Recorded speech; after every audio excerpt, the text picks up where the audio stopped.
Welcome into episode 342 of the Skate Podcast. I'm Brian DeFelice, joined by Bridget Prue and Scott McLaughlin for the 300th time. This is our 300th episode recording together. We started way back at episode 42 when we took over the podcast a couple of years ago. And Bridget and Scott, it's been an amazing 300 episodes so far. I think we have maybe 300 more to go, or give or take, if Bridget can stay with us for that long. It happened fast. What the heck? 300 episodes. It doesn't feel like that long, does it?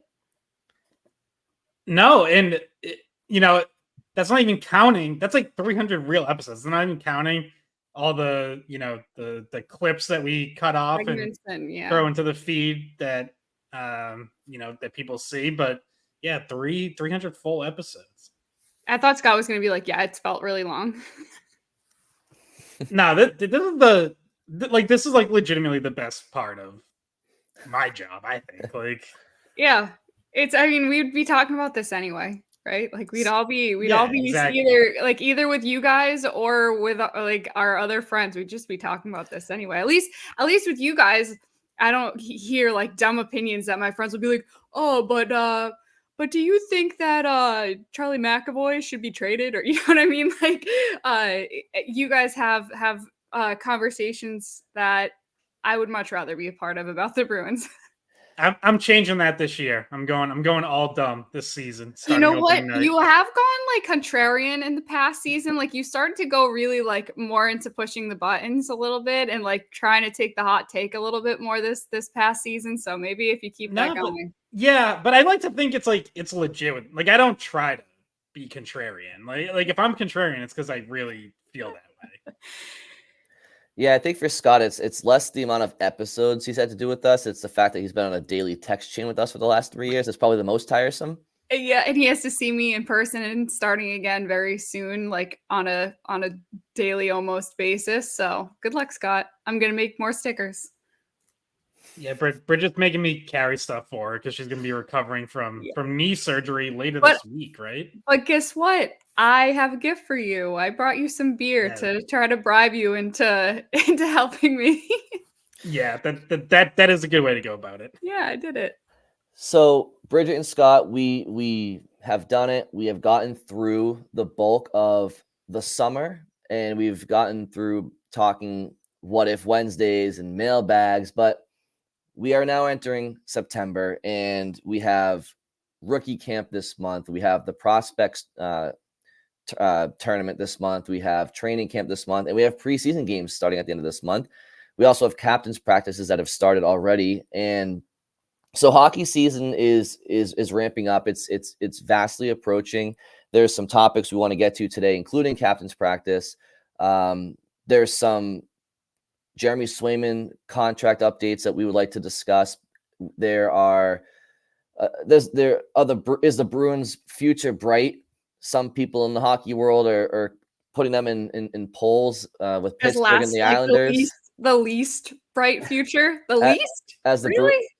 Which team has the least bright future? Boston, Pittsburgh, and New York. Talking about the whole league, it's like people are just out to lunch, and we'll talk about that as well. But Bridget and Scott, this is the first time we've all had a chance to talk, dating back to last week. And late last week, obviously, the news broke that Johnny Gaudreau and his brother Matthew Gaudreau passed away while riding bikes last Thursday night by getting hit by a drunk driver. And it's completely unfathomable and unimaginable, devastating, heartbreaking, and it's really difficult to even to find the words because their sister Katie was getting married the next day. Both Johnny and Matthew were in the wedding. That wedding was postponed. And like their parents, in an instant, they lose both of their sons. Johnny and Matthew were both married. Johnny had 2 kids, Noah and Johnny. Matthew was expecting his first kid with his wife, Madeline. And 31 years old was Johnny Gaudreau. Matthew was 29. And it makes you sick to your stomach that something that tragic can happen, and you try to think about the families and the friends, and it's unfathomable, the pain that they're going through. And obviously Johnny Gaudreau was a great hockey player, but hockey player isn't even the words that come to mind when you talk about something like this with him and his brother. They were amazing people, and it's so heartbreaking. And we wanted to take some time right now to say some words on their behalves. And Bridget and Scott, I'll throw it to you guys. Yeah, it's just shocking, and you go through the whole, like, every emotion imaginable over these last now 5 days. I think it's been, as we are recording, from just the profound sadness of it happening and the shock. For me, I woke up to that news. I know there have been some rumors starting to circulate and some stuff on social media, like late that Thursday night when it actually happened. I was already asleep by the time that stuff started, so I woke up to it Friday morning. And so there's all that. There's the initial shock and just the sadness. And then there's the anger at the driver for obviously just a completely avoidable situation that cost 2 young men their lives. Just reckless drunk driving. But then there's the heartwarming aspect of the outpouring of support that you've seen in the not even a week since, and the way that the hockey community comes together. And we wish we didn't have as many examples of this as we do. Obviously, think back to a couple of years ago with Jimmy Hayes. But there's a GoFundMe set up for Matty Gaudreau's wife and his expected baby on the way. That last I checked was over $500,000 raised. Like, that's just amazing. And then the memorials that have popped up in Calgary and Columbus and at BC. I have a couple memories just of Johnny Gaudreau and how I'll remember him from his college days, because I was fortunate to see a lot of his college games at Boston College, cover a lot of them. That was kind of right around like the peak of me covering college hockey before I was kind of all in on the Bruins. So I'll share some of those, but I'll let Bridget talk now. Yeah, it's hard for me to talk about it. Like, when I woke up to that news in the morning, it was like one of the first things I saw. And I just immediately started crying. So it was, and then the whole weekend, like, it's my birthday weekend, I was away in New York, and I couldn't shake it. Like, it's one of those things that it just always in the back of your mind when something like that happens. And I, like Scott said, anger was really a prevailing feeling for me at how something that senseless could happen. But I was in college when Johnny was in college, and so one of the very first games I ever broadcast was a game that he was in. And I always remember this and tell people this about, like, broadcasting college hockey back then, like when I first started, was that it was really easy to tell. Like, it was almost like such a stark difference between Johnny Gaudreau and the rest of college hockey.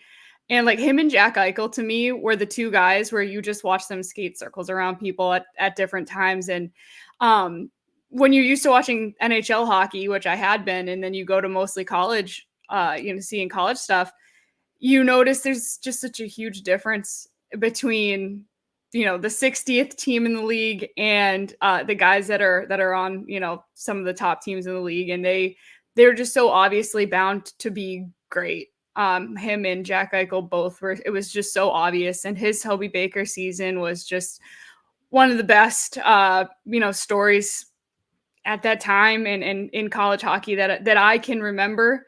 So he was just always fun, and without players like him, I maybe wouldn't be continuing to do what I do, because it was just so much fun to cover and made me want to pursue this career, seeing guys like that. And you almost feel like you grow up with them in that case, because we're in college at the same time, and like rooting for him to do well when he gets to the NHL and hoping that I get there at some point with on the broadcast side of things. So it's just really upsetting because, he's similar age as us, and it just doesn't feel like, I don't like to think about that kind of stuff for me.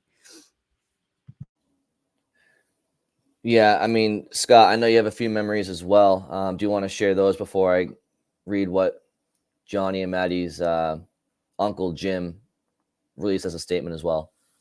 Yeah, I mean,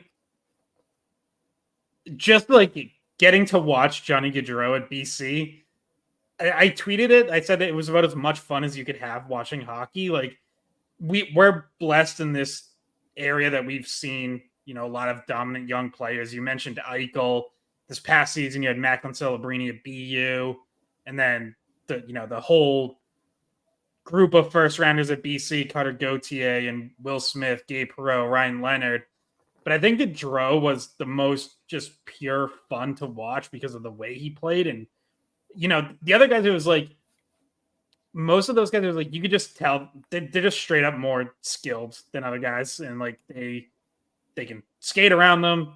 They're bigger. Like, that they like that they are what you expect from a first overall or second overall pick or top 5 pick in the NHL draft.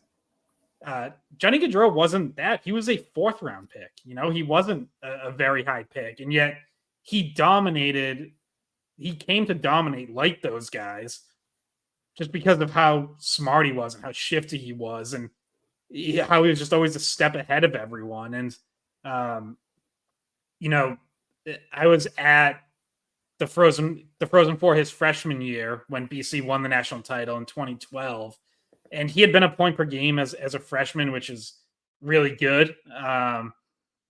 But his coming out moment was really in the national championship game that really put him on everyone's map, where he, in a 2-1 game, late in the third period, he scores a third goal to basically steal the national championship for BC with just an absolutely sick move, dangling one-on-one around a Ferris State defenseman and then roofing a backhander. And it was like, to see a freshman doing that in a national championship game, it was like what a moment. Like, the balls on that kid, honestly, to like try to pull that off in that moment. And then I was also at the Frozen Four 2 years later in Philadelphia in 2014 when he won the Hobey Baker Award. And his whole family was there. It was in Philly. He's from New Jersey, so that was really kind of like a homecoming Frozen Four for him and his family. That was also Maddie's freshman year on the team at BC. So his whole family was at the ceremony that night. And I remember it was a night of a lot of conflicting emotions because BC had just lost to Union in the national semifinals the night before. Gaudreau had this unbelievable season, 80 points in 40 games. The only 80-point season in college hockey in the last 20 years, by the way. And everyone kind of expected like they're going to cap it off with a national title. It seemed like team of destiny type of thing. And there's a ton of disappointment that they had lost to Union. So they were like these, like you were happy for Gaudreau. He really should have won the Hobey the previous year as well, but there's still that disappointment. There were questions around whether he was going to sign with Calgary, which I think got finalized that night actually at the hotel in a face-to-face meeting.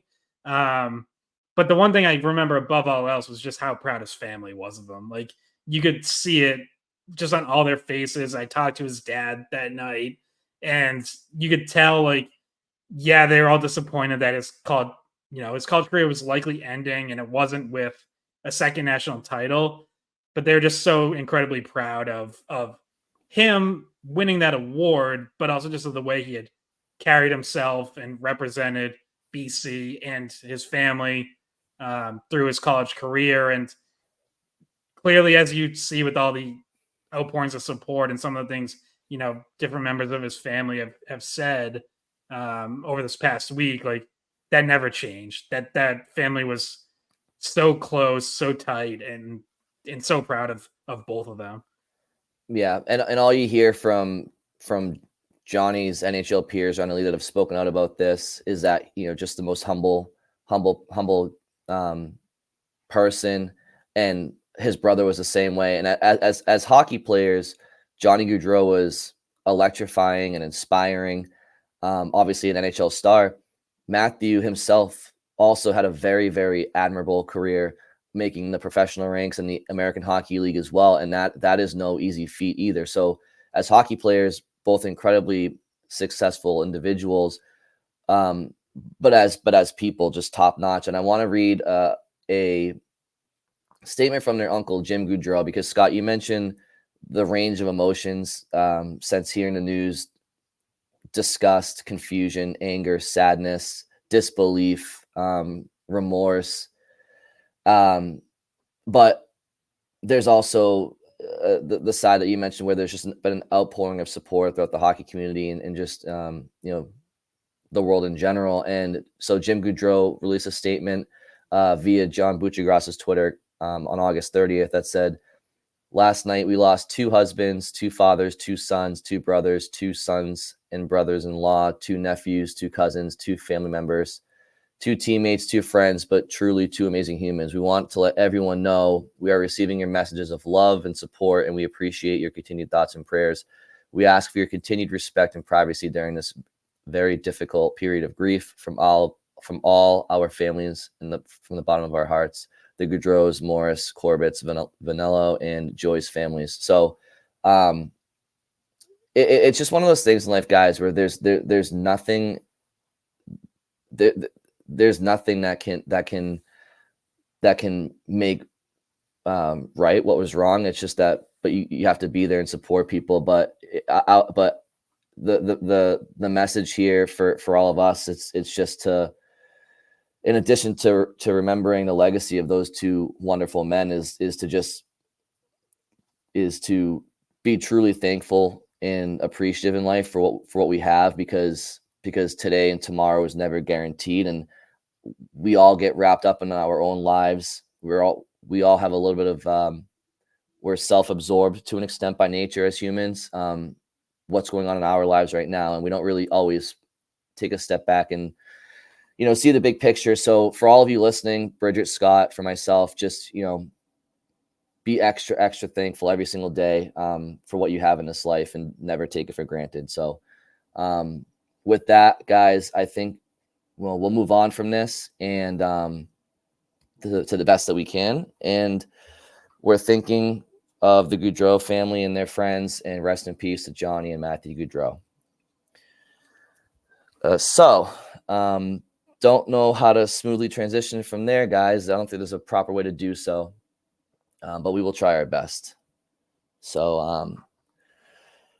I guess maybe I'll start with an opening shift, which is just that, man, I'll be honest, guys, nothing seems to matter in this moment as it pertains to Bruins hockey, obviously.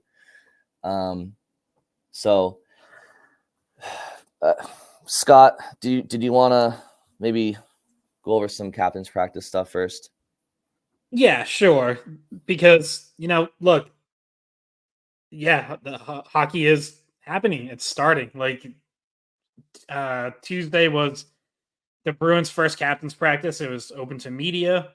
We got to talk to Brad Marchand and Charlie McAvoy after. And there were some takeaways from, you know, attendance. Jeremy Swayman was on the ice, which, not surprising. He's been at Warrior skating and working out all summer with teammates, with team staff. So that doesn't really mean anything as far as his contract status. I know, you know, I saw some people on social media like get excited that, oh, if he's on the ice, that must mean something's close. And it's not really the case. These are technically unofficial team activities. So, you know, it's kind of just a group of guys skating that media gets access to, honestly. But then we talked to Marchand after, and he revealed that he had 3 surgeries this summer, which we did not know about any of them prior to this. One was to repair a torn tendon in his elbow, which he said he actually suffered last summer and then played through all season. And then he also had a procedure on his groin and another like abdominal procedure to repair a sports hernia. So he said he just started really training again 2 weeks ago. He did not skate with his teammates Tuesday. He skated on his own before practice. He said he hopes to be cleared in time for the start of training camp, which is September 18th, if not very shortly after. So sounds like he should probably be ready for the start of the regular season. But obviously his training was disrupted and he was, it's kind of behind the 8 ball and playing catch up now. So I think it is fair to wonder about, like, is he going to get off to a slow start? Is it going to be like a long ramp up period here? He has some other interesting things to say about right wing on his line. McAvoy had some comments we'll get into, but I'll start there. Yeah, I did want to get into the McAvoy stuff as well. But first, Marchand also said that he wasn't going to talk about his contract extension at all. Like he's like, please just, this is the one time I'm going to tell you guys I'm not talking about it. So, which is fair. It's a distraction, and a lot of times guys just leave it up to their agent, and they don't want to think about it. So, the 3 surgeries, Scott, you and I were talking about this before. Like the elbow one wasn't as concerning, but like having like a surgery for a hernia is a little bit more serious in terms of like recovery. However, he's supposed to be ready by the beginning of the season. So, I mean, that's good news for people that hear, 3 surgeries and go, oh, well, is he going to miss time like he did? Was it 2 seasons ago? The Centennial season starting out, waiting to come back with an injury for about a month. I think like about a month, maybe a little bit longer. The pre-Centennial season. Last year was Centennial. Oh yeah, pre-Centennial. Yes, the last season with Bergeron, because it was Bergeron, McAvoy, Marchand. Everybody's coming back with, late because of surgery. So yeah, at least there's that he's supposed to be ready to go at that time. And he was also asked about playing with Charlie Coyle. Like, do you expect to be with Charlie again to start the season? And he said yes, though I know like he himself doesn't have control over that. That's Jim Montgomery. But basically he was just saying how hard Charlie Coyle works and how their chemistry is there. So he wouldn't, be surprised if they're together again. Yeah, and I think they're second full season together. Obviously Charlie Coyle is coming off of a career high in points with 60. I think if Marchand is healthier this year than last year, you get that extra year of chemistry. We'll see who's on their wing. I'm sure it might be a rotation to an extent, but you would think that their chemistry will only grow and get better. And I'm anxious to see the two of them. I'm sure there could be some out there who still might think Charlie Coyle is maybe better suited as a third line center.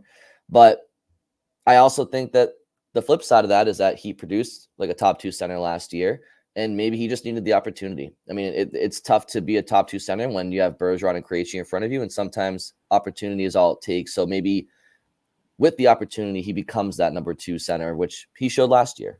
And I think him and Marchand have similar work ethics, right? Like we know Marchand has like top end work ethic, and Charlie Coyle is right there. Like he does not take shifts off. He doesn't, he spends a lot of his downtime practicing and getting better at certain things. So I think they're a good combo in that they both look at things the same way, each shift the same way, just battling the whole time. So, yeah, I wouldn't be surprised. I think that's where we all kind of had them penciled in. It really was more just the question of who's on the right side of that line. So yeah, I don't know if you have any more thoughts about Marchand, but I'd want to get into some of the stuff McAvoy said too. Well, I thought Marchand's comments about the battle for right wing were really interesting, and not just because I was the one who asked him the question, but that always helps. It does. Well, yeah, clear that was interested because I asked him. Everybody is. But yeah, he said, you know, for our group especially, the details are what allows you to have success and stay. I think first and foremost, they want to see you be able to make plays and take advantage of situations, but you've got to be able to be responsible on both sides of the puck and managing how you play with it. Just because you're a skill guy doesn't mean you're going to earn that spot because you can dangle through three guys. You've got to be able to be very responsible defensively, especially playing with Chuck and I. We play both sides of the puck and play against a lot of teams' top lines. So it's as much about being really strong defensively as it is offensive and understanding the game management, when to try to beat guys, when you have to chip it in. And it takes a lot of time. Like, Bridget, you mentioned that, Marchand and Coyle have similar work ethics and similar kind of commitment to an all-around game. And I think Marchand's telling you, like, the expectation is whoever the third member of that line should have that same kind of commitment. And, as it relates to, like, the conversation we're all going to be watching, can Fabian Lysell win that spot? Like, that sounds like a challenge to Fabian Lysell of like, hey, kid, if you're going to win this job and play on my line, here's what you have to do. Like, here's what you have to be focused on. Because, Trent Frederic has that two-way game. Like, maybe doesn't have the offensive upside, but we know Trent Frederic can play defense. We know he buys into the system. I think Morgan Geekie bought into the system last year, his first year in Boston. So you have those guys in front of, I'll say in front of Lysell for now, with NHL experience who have been through it, who play that way. If we know that's been a question with Fabian Lysell's game. Like, it's pretty much exactly what Ryan Mougenel called him out for last December. Said like he has to buy into playing a team game. Called out a specific play where he tried to take on a whole team 1-on-4. And then you have Marchand saying, just because you can dangle through three guys doesn't mean you're going to get the job. Like, I think Marchand is like, I think he's answering honestly in terms of what he's looking for from a line mate. But I also feel like there was, I think there was some thought to that of like kind of just laying out exactly what the expectation is going to be for Lysell or for anyone else who's going to compete for that. In addition to Geekie and Frederic, who else could hear Marchand's ask and say to themselves, yeah, I agree, I can do that, is Tyler Johnson, who the Bruins have signed to a professional tryout, who is on the, the backside of his career, but comes from a Stanley Cup championship pedigree in Tampa Bay, knows what it takes to win, has been parts of lines, whether it was Nikita Kucherov and Andre Palat back during the triplets days, or on a third line or a fourth line as a depth player for those Tampa Bay actual Cup champions. Like, Tyler Johnson would understand about chipping pucks in and going after it and playing strong defensively. Now, are defensive numbers in Chicago great? No, nobody's is right now. But again, it's just to illustrate that, like, yes, there are returning Bruins and Frederic, Geekie, and others that are challenging for the role. And there are going to be some guys on PTOs, Johnson might not be the last one, that have that NHL experience and understand peer-to-peer what Brad Marchand is saying when he asks about those qualities in a line mate. Yeah, when you hear the description that Marchand gives, like, to me, I don't know if it was the same way with you. You're just trying to figure out, like, your brain's just like, who does it sound like? Like, who is the person who fits that mold the most that they have available to play there this year? And for me, it was Trent Frederic. Like, for me, it sounded like he was describing somebody like Trent Frederic who really he plays really good defense. We've seen him he kind of plays defensively like a center even when he's a wing, because he just has like a mindset of getting back and playing defensively. So it started to sound to me like Trent Frederic, and Trent and Charlie Coyle also have had chemistry in the past. So I'm starting to think that maybe he's the guy that gets a look first there, or at the very least, he does fit that description the best, I think, of who they have that they could elevate there. Yeah, for sure. And like we've had the conversation before of like who's most likely to get to 50 points, if you put them in that role. And like it honestly probably is Trent Frederic. Like he had 38 points last year. He's gone up every year. So, you know, like I do think your ideal lineup would like if Fabian Lysell really could just win this job and run with it, then you have Frederic and Geeky both on a third line, me with Potter in the middle, and like now that looks like more of a full lineup. Whereas, if you move Frederic up, then you have an opening on the third line, and you can figure that out. Like it doesn't look as ideal, but just in terms of who who fits that description Marchand gave, and B, who would actually probably be most likely to produce the most points in that spot. Like, I do think it's probably Trent Frederic. So that doesn't mean, I think he should definitely win the spot. Like, let's see what happens in camp and preseason. But you can see what the appeal of him being there would be. And I also, as it pertains to Lysell, I don't think we're Marchand is asking anything that Lysell isn't capable of providing. Like, I think a lot of Bruins fans, and understandably so, haven't had the chance to watch Lysell a ton, whether it be he's in Providence and the games aren't televised, like whatever the case may be.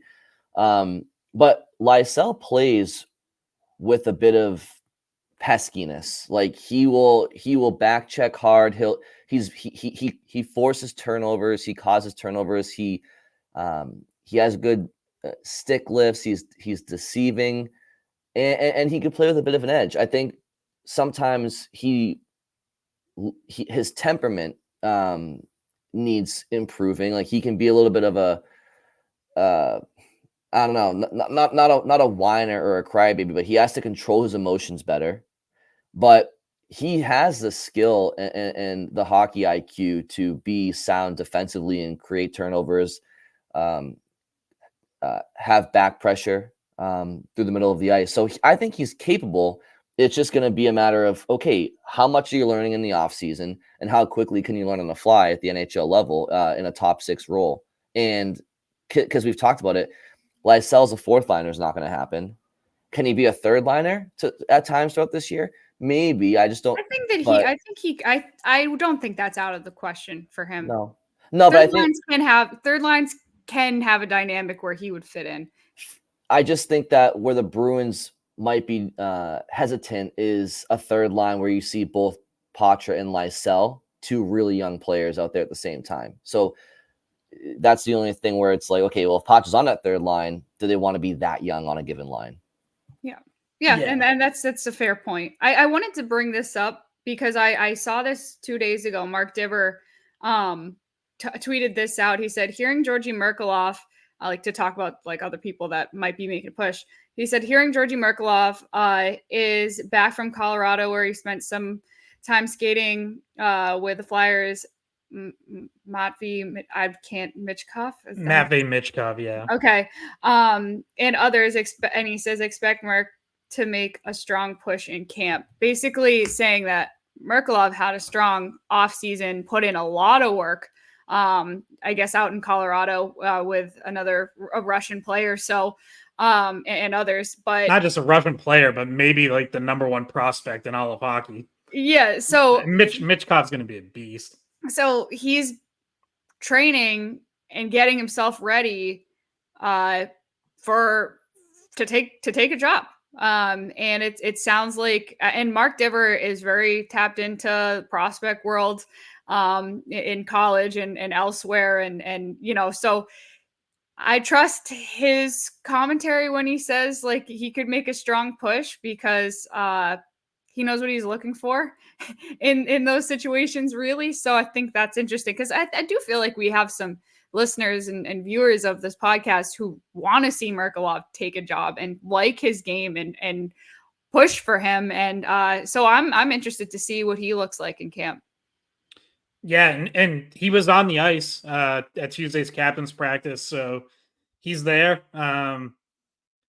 Lysell was not on the first day, but I saw on Twitter from Rob Chalmers that he is there Wednesday. Wednesday isn't open to the media, so we're not there. I will be back there Thursday. And then as far as media stuff, that's it until rookie camp starts, which is September 11th.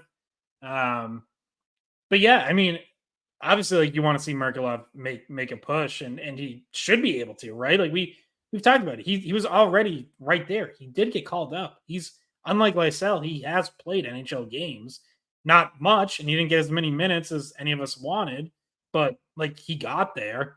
I just wonder, like I've said it before, but I just wonder where his job is. Now, look, if you have a good enough camp, you force the hand and you force Don Sweeney and Jim Montgomery to decide where your spot is. But, he's been pretty much entirely a center. So does he have to beat out Poitras for third line center? Does one of them shift to the wing? When Merkulov has played wing in Providence, I believe it's always been left wing, his strong side. Can he be in that right wing mix? Like, does he have a shot at second line right wing? A guy who, to my knowledge, has never actually played right wing. So, like, I just have a question about like where he finds his spot. But I do think, if you have a good enough camp in preseason, generally they find a spot for you. Like, they'll figure it out if you force their hand. Well, that's why I just cannot wait for training camp. It's going to be so fun to watch. As it pertains to Merkulov, Bridget and Scott, are there any attributes that people will look at and say that might be what holds him back from being an NHL player? I think the obvious answer is, can his scoring translate to the NHL? But if it can't, why is that? Like, what's that? Is it a specific trait or lack thereof, or is it just like his traits aren't they're not excellent at the NHL level with everybody around him? No, I think his offensive game can translate. I think if he gets into offensive situations, he can score, he can make plays. He's a smart offensive player and a talented one. The question for him has always been his defense, and he's definitely worked on it a lot in Providence. He by all accounts, took real strides last year. But now, especially if you're going to be a center in the NHL, that's another level, another step up from that. So, like, obviously we saw that with Matt Poitras learning on the fly last year. Getting benched in third periods because Montgomery didn't quite trust him in those situations yet. Like, there's now going to be, if he does make it to the NHL, there's going to be that whole process of showing that your all-around game is in a spot where the coach on a contending team can trust you in all situations, or at least all 5-on-5 situations. Like, I'm not expecting Merkulov to be on the penalty kill, but, trust you in the third period in 5-on-5 situations. Again, the Bruins aren't a rebuilding team, so you can't just let guys work through mistakes and be like, well, yeah, it cost us those 2 points, but hey, you know what? It's all part of the process. Like, no, the Bruins this year, like, you can never enter a season assuming you're going to make the playoffs, right? Like, you have to bank points wherever you can get them. And I know people think the playoffs are a given because the Bruins have been there, 8 years in a row now? But, like, it's not actually. If you fall behind the 8 ball because you've just kind of dicked around and allowed people to make mistakes, like, next thing you know, you get to Christmas and you're like, shit, like, we're 7 points out, man. Like, we got to get going. Especially in the Eastern Conference. You remember what the wild card race shaped up to be last season. Like, that, I would say maybe Philadelphia comes to mind when you say people just messing around and not taking advantage of certain points, in Pittsburgh too, that this past season and the season before. So yeah, you can't really let him. And that's what happened to Merkulov last year. He was getting only a few minutes per game because they didn't necessarily trust him in the defensive 5-on-5 situations. And they also it wasn't about developing him. You could see that, right? It was about giving a guy a chance because he earned it. But it wasn't like he was going to get those extra whacks, because even if we might have wanted him to get that, because that's not really what it was about last year at all. So, yeah. And Scott, you mentioned the Bruins have made the playoffs like 8 years in a row. I mean, it's also been what, like 14 or 15 playoff appearances in the last 17 seasons or something like that. I mean, I could count it real quickly, but it's something like that. They've missed the playoffs twice since they first made the playoffs again in 07-08, and we're in 2024. And by the way, those 2 playoff years I think they missed playoffs by a combined 5 points in those back-to-back years. Yeah, I was gonna say, I think one year they missed it to Detroit. Yeah, it was the last game of the season. Point. Yeah. So they've always been there. But so that speaks to why Bruins fans always feel so comfortable that they'll make the playoffs. But the biggest reason why fans feel that way is because throughout that time, they've had such stability on the blue line and in goal, whether it be Tim Thomas, Tuukka Rask, Ullmark, and Swayman. And I think that kind of leads us into another conversation we wanted to talk about. And if there's anything lingering from this past conversation, we can jump back to it. But I do want to kind of move over to the Swayman talk, which we were texting about earlier this week. There was on the most recent Spit and Chicklets episode, Ryan Whitney read off a text that he had from what he deemed to be a reliable source. And I know there's a lot of people out there who have sources and whatnot, and we don't like to give into rumors, but I will give Ryan Whitney credit and the benefit of the doubt that, like, you know, I trust that he knows people in the Boston area. And what they said to him was, and take this for what it's worth, but the Bruins offered Swayman 4 years, $6.2 million a year. And Jeremy Swayman's camp is asking for Charlie McAvoy contract status. And that's just not very close. And that the Bruins haven't responded. According to Ryan Whitney's source, the Bruins haven't returned Swayman's camp's phone calls in about 3 weeks. This was as of, yesterday, the day before. So again, is it shocking that the team's coming in lower, the agent's coming in higher, and you meet somewhere in the middle? Again, no, it's not reinventing the wheel, but it's just some added color that Ryan Whitney mentioned, and I think it's worth talking about as we approach training camp coming up. Yeah, and that McAvoy contract, 8 years, $9.5 million a year. So that's not far off. Our own Rich Keefe, who said Swayman was looking for $10 million a year. So, listen, if that is the Bruins offer, like, obviously that's way off. I think Swayman asking for 9.5 or 10 million is way off. Like, I've said it all along. Like, to me, 8x8 should be the contract, and like maybe it gets bumped up a little over that, but they're both like $2 million away from where they need to be. And like then you throw in the difference on years, which I don't really know why the Bruins wouldn't be going to the max 8 years. Like, I don't know why they'd even be offering 4. But I don't either. And I feel like that might have been just as insulting as how far away they were on the dollars, like the length. Like if Swayman's probably sitting there thinking, I guess they don't want me here very long. Like I wanted to be here for a long time. Maybe they don't see it that way. It's weird. Well, I guess the thinking would be, if I don't know, I'm only guessing, but it's like, hey, we're not going to go as high as you want, but like we'll give you shorter term so you can cash in again. At the end of this deal, you'll still be in your prime.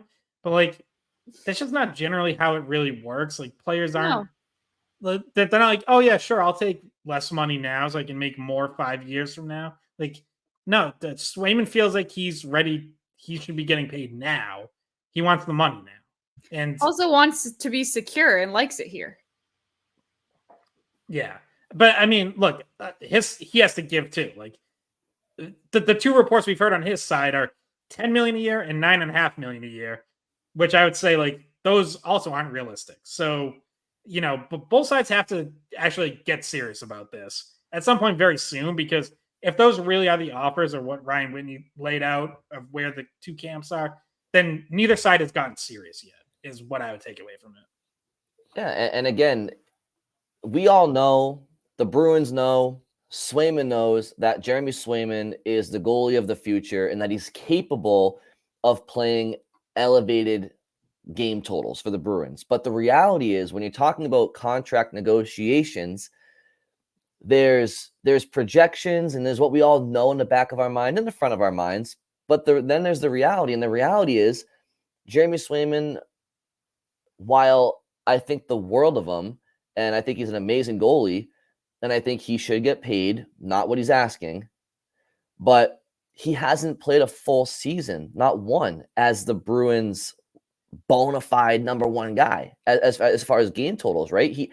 If we're talking load management, we're all yet to see that. Now, do I think he's going to soar?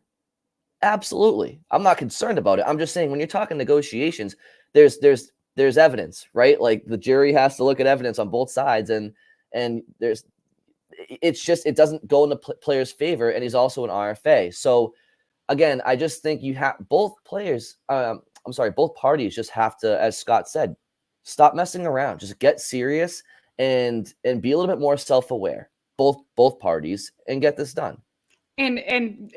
We're kind of, though they avoided arbitration this year, literally that is what arbitration is. It's somebody listening to both sides and deciding what's fair, because it seems like the two sides cannot agree on it on their own. And it's, I'm sure, stressful. Swayman hasn't really acted like it's bothering him at all, but to not really know at this point, when all your other teammates are all settling in and getting ready for the season, like, and I said this in the group chat yesterday. I was like, well, what are the other options? Like, what could happen if they don't agree before the season starts? And Scott said, he doesn't think it's very likely, and it's not likely, but the options would be for Swayman to sit out the season or ask for trade if they can't come up with something soon here. Yeah, which the Bruins don't have to do. Like they would have no obligation to honor a trade request either. But by the way, like if we really want to get into how dirty could it get, like if Swayman sat out the whole year, you know what the Bruins could do next summer? They could take him to arbitration. He would still be a restricted free agent. Like, no, that they have to get a deal done. There's no other good solution. Again, unless someone swoops in with a last minute offer sheet, which we've talked a million times about why that's highly unlikely. There's not another option. Like, at least not that I see. Like, they have to get a deal done, but both sides have to get serious about it. And I also want to make clear, like, yeah, okay, Swayman might be uncomfortable that's not done or whatever, but like, let's not pretend he's innocent in any of this. Like we heard him on that Mark Lewis podcast, the Shut Up Mark podcast, talk about, he doesn't want to ruin the market for goalies whose contracts are coming up in the future. He is very well aware of the business side of this game, and he cares about it. And he has an agent who has a reputation of being a very tough negotiator and pushing things right to the brink, including William Nylander basically kind of holding out until like right before opening night in Toronto. Like, he has a reputation. Jeremy Swayman knows what Louis Gross's reputation is. And he, I believe, is very happy to have him as his agent. So, like, I think if Swayman really wanted to just get a deal done and be like, you know what, I just want the long-term security, sure, I'll take a little less than I was hoping for. Like, I just wanted to get this done and get it, not have it hang over my head. It could be done. I think it's a tough negotiation, in part because Swayman is driving a tough bargain, which is well within his right. Don't fault anyone for that, for pushing for what they want. But you're not going to get me like crying any tears over Jeremy Swayman having to deal with questions about it. Well, and yeah, you're exactly right, Scott. Jeremy Swayman is completely within his right to feel how he wants to feel, say what he wants to say, all of that. But what happens when he takes those liberties and speaks that viewpoint is that you are opening yourself and the team up to you, me, Bridget, every egg on Twitter, every talking head on radio, every journalist covering the Bruins from every town paper to the Boston papers and every online publication to talk about this, because now it's a story. And you hear Brad Marchand get asked a question yesterday about his contract status coming up. Then he says, I'm not going to talk about my contract. I'll never talk about my contract status. And to me, it may have been unintentional, but it kind of like made me think, like, I wonder if he's like sending like a little, like trying to like not send a message to Swayman, but like maybe like reinstate his belief, which is like, you know, keep it within the family. Don't let outside, don't give, you know, don't give any fuel to fire for outside individuals and outlets to discuss, because it should be dealt with in house, and it's not helping the team, because all it's doing now is giving talking heads that have these agendas to always pin players and teams against each other for headlines and talking points on the radio. It's creating a narrative about the player and the team for years to come. Oh, the Bruins don't like Swayman. It just doesn't have to happen if you kind of just keep things a little bit tight to the chest.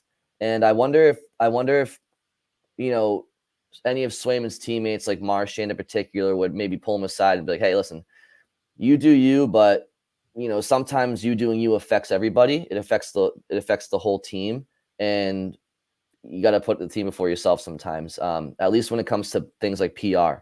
And I wonder if there's anything like that going on behind the scenes too. It's hard though. It really is hard, especially you can tell like Swayman is very authentic. So holding yourself back in certain situations is difficult. I personally have a similar issue with trying to like keep my own emotions or opinions out of it. Yeah, but that there's holding yourself, there's, you know, it's one thing like if you answer when media ask about it or when you're doing something that's required. Like, he went on a podcast and talked about it. Like, no one forced him to do that. Like, I'm sorry, Jeremy Swayman is not contractually obligated to go on Mark Lewis's podcast and talk about contract negotiations. We'll give him a contract.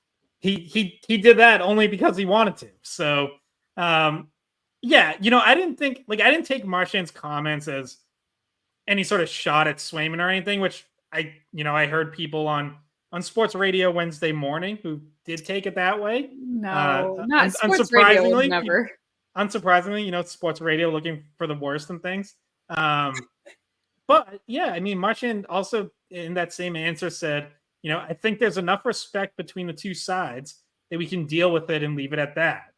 And again, like that does kind of imply like, well, if you're negotiating in the media and talking about things publicly, it, you know, that kind of signals that there's not respect. And like, I don't think there is though. Like, I think it's true. I don't think there's as much like Marchand and the Bruins might have that respectful relationship, but I don't think that Swayman feels the same way after arbitration last year. So I just don't think that is the same relationship.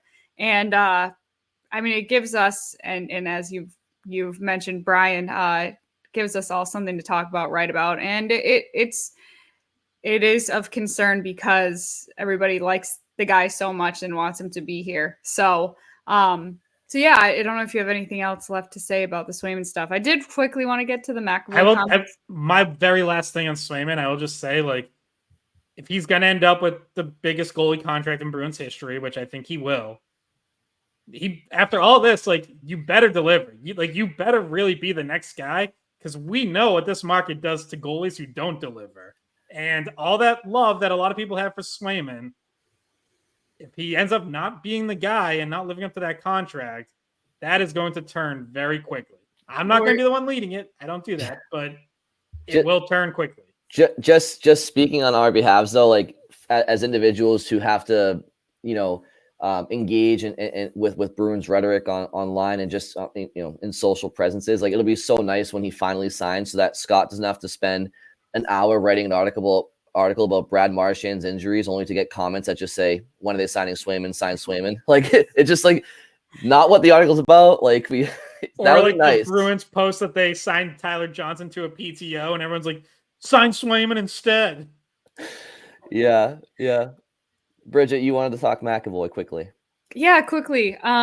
Just because it was the first time that we've got a chance to talk to these guys since free agency and since the new additions. McAvoy I thought he had some interesting comments about Zadorov and as well as Lysell. And first of all, he was asked about Zadorov right off the bat and did he think they'll be playing together, paired together, what that would be like. And he said, I think we'll be good together.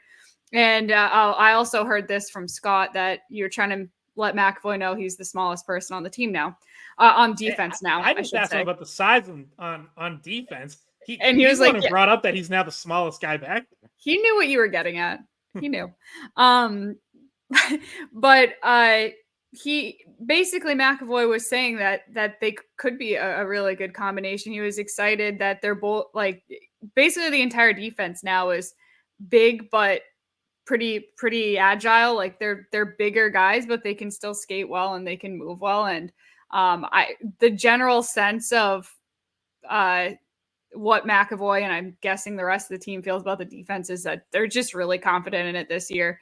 It is so solid. And he said, this team is built around defense. That's really important. So I think they got better at defense. I think everybody kind of feels that way. And McAvoy certainly expressed that. Yeah, and he also had high praise from Mason Lohrei, talked about his relationship with him and, watching him grow throughout last season, said he was excited for their relationship to continue to grow and for him to continue to watch Lohrei, get better and better as a player. And, I think McAvoy would be excited if he's paired with Lohrei too. By the way, they were together in the scrimmage at the end of captain's practice on Tuesday. Now, Zadorov was not out there for the first practice. Again, I saw on Twitter that he was there Wednesday, so he's in Boston.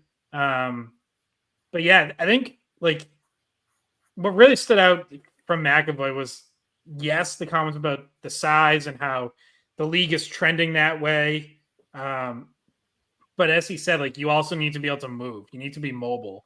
And he said he thinks they have that. They have size and mobility, and they have guys who can do different things. And that's kind of that's what excites me about this defense is, the left shots on this blue line, you can move them all over the place, depending on the situation, depending on what's clicking. It's just on paper. Now it has to play out in the game, but on paper, it just looks like such a versatile, well-rounded group.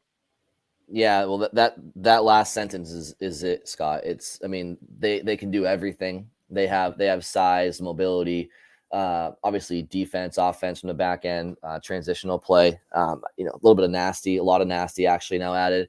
1 through 6, I would put them up against any D-core in the league. Now, do they have Cale Makar back there? Nope. There's only one of him.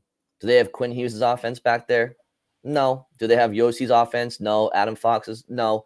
But Charlie McAvoy still has an offensive ceiling that he's getting to, and also has a well-rounded game where he's a top 5 D-man in the league.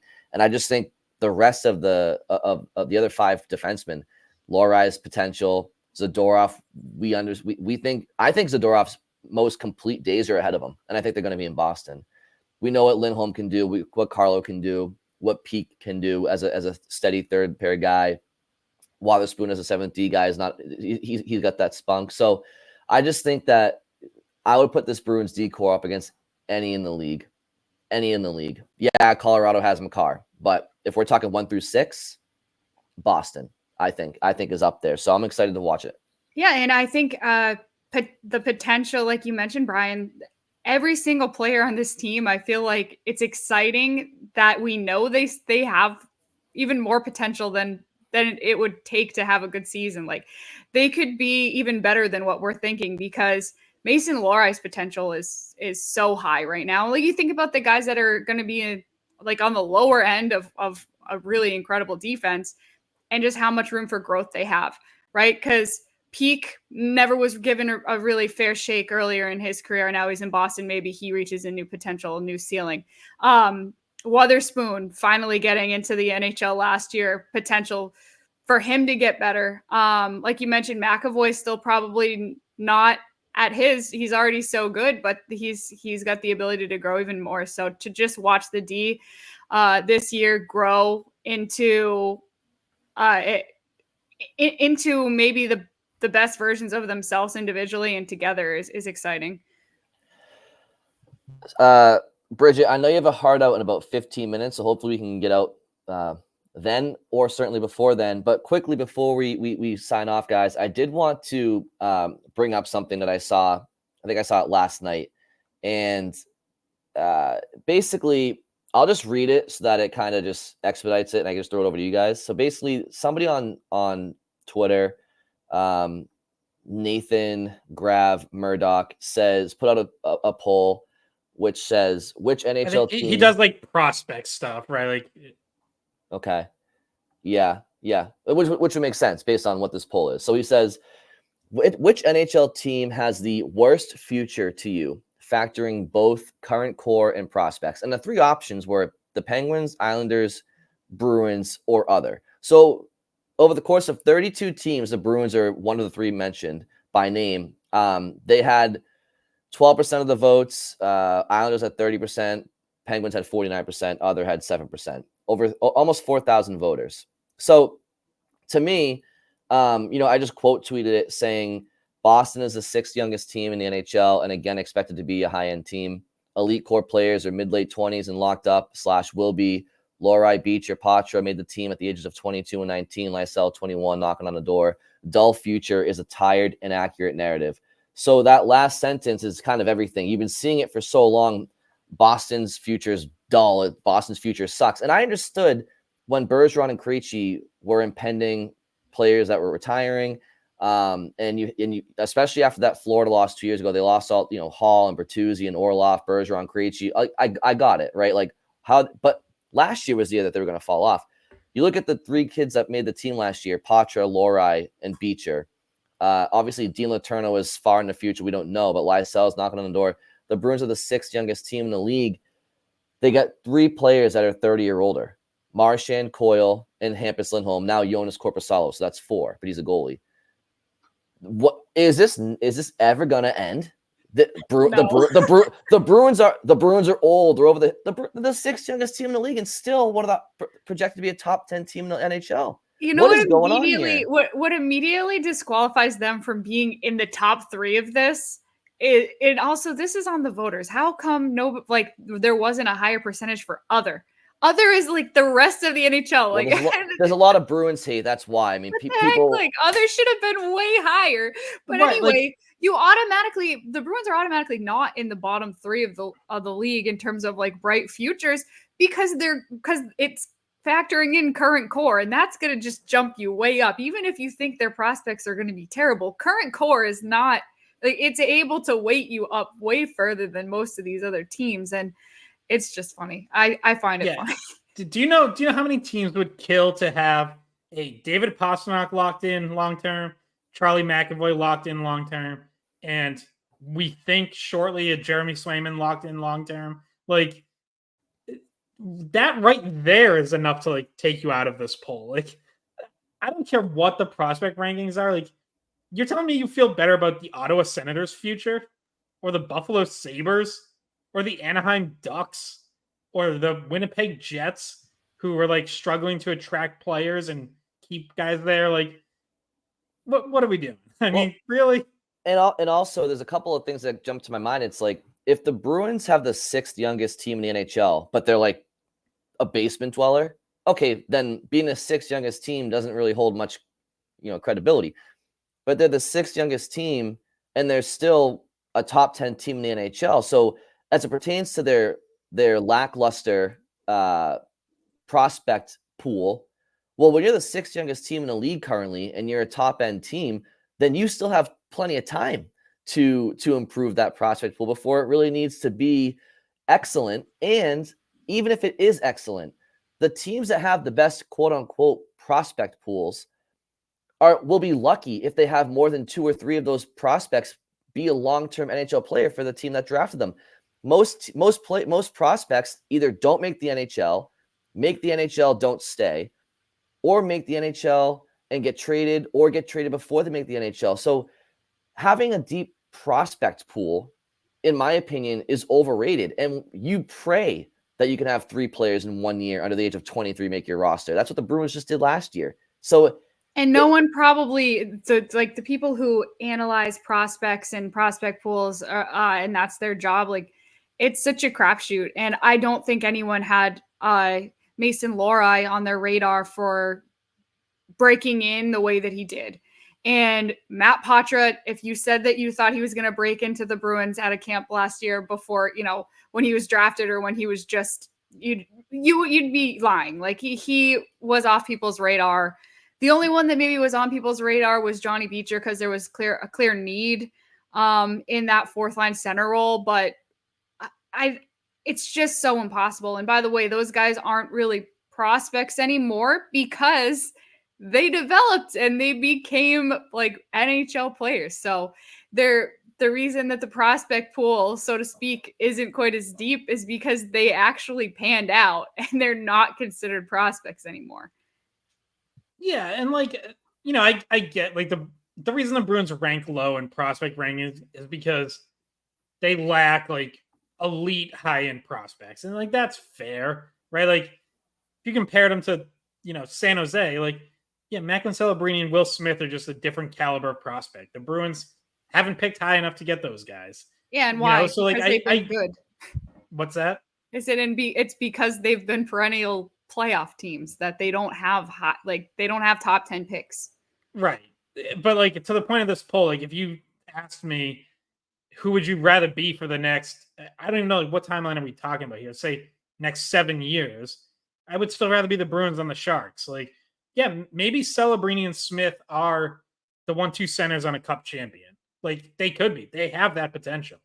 But it takes so much work to get there. Like, look how long it took the Oilers to make a deep playoff run with McDavid and Draisaitl. Like, it's not a gimmick. Who's their number one defenseman that's going to lead them to a Stanley Cup right now? And I'm not pointing that at you, Scott. I'm just saying, like in general, it's like I understand the glorification of like these high end offensive draft picks, but you're not winning a Stanley Cup without that number one elite defenseman. And yeah, yes, the Bruins don't. So like Matt Patra, what's his ceiling? Could be, probably, I don't know if he's number one center ceiling, maybe a number two center.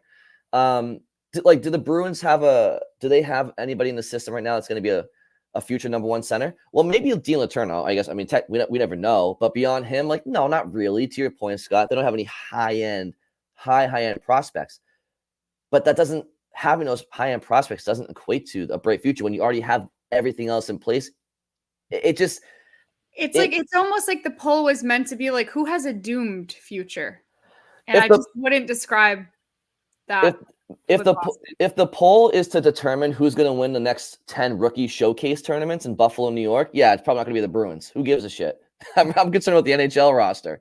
So, it's just there's way too much stock in these prospect pools. It really is, because chances are if you have a high prospect pool, your NHL roster sucks, and prospects aren't guaranteed to pan out in the NHL or with the roster with the team that or end up on your team. Cutter Gauthier didn't want to play for Philly.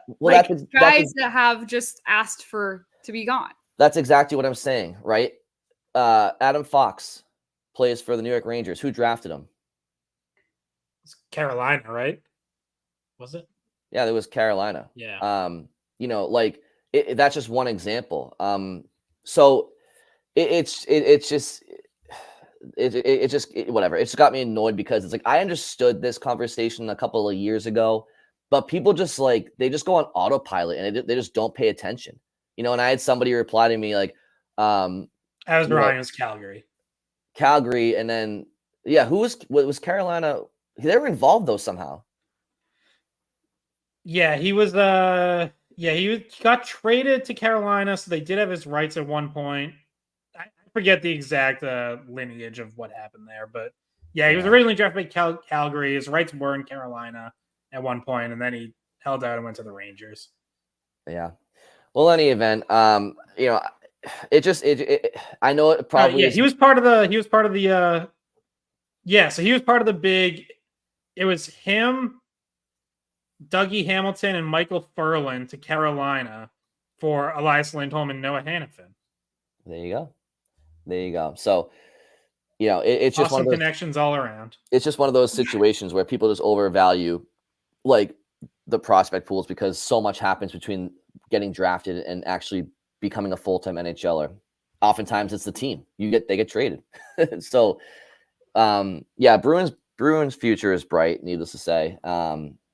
There's some question marks, but it's a bright future still. Before we need to sign off like in the next minute, but I want to say I'm so sorry, Scott, that Leon Draisaitl just signed an extension. Yeah, we didn't have time to get to that, but yeah, I'm glad we got in our Leon Draisaitl speculation this summer because it's all over now. Yeah, it's over. It's over. 14 million a year, richest contract in NHL history, and that was always the minimum. Like we had a question, would you give him 14 million in free agency? He got 14 million to re-sign. Like if he had gone to free agency, it would have been 15 or 16 probably. Hopefully. And I like how the articles listed the Bruins as the biggest loser, and I was like, how? Like I know other teams, like every team wanted Leon Draisaitl. The Bruins are always the losers. The Bruins are always. Boston is polarizing. People hate Boston. It's understandable. It's like, you guys, you didn't get him. Like nobody got him. He stayed where he was. Yeah, no Draisaitl. That's why they have such a bleak future. Looks like they literally just signed a different center, and it looks like the Bruins need Elias Lindholm to be a number one center for a couple of years, and then let's see if Dean Letourneau can be that guy. Fingers crossed. We'll see, or somebody else. But all right, Bridget, Scott, thanks for your time. Thank you all for listening. We'll talk to you very soon. Scott, any last? Hey guys, thanks for watching the Skate Podcast. If you want to see more of our videos, visit our playlist. Not in front of a screen, you can listen to us on Spotify, Apple Podcasts, or wherever you get your podcasts. Don't forget to follow us on social media. And if you enjoyed this video, please don't forget to give us a thumbs up, subscribe to our channel, and leave a comment.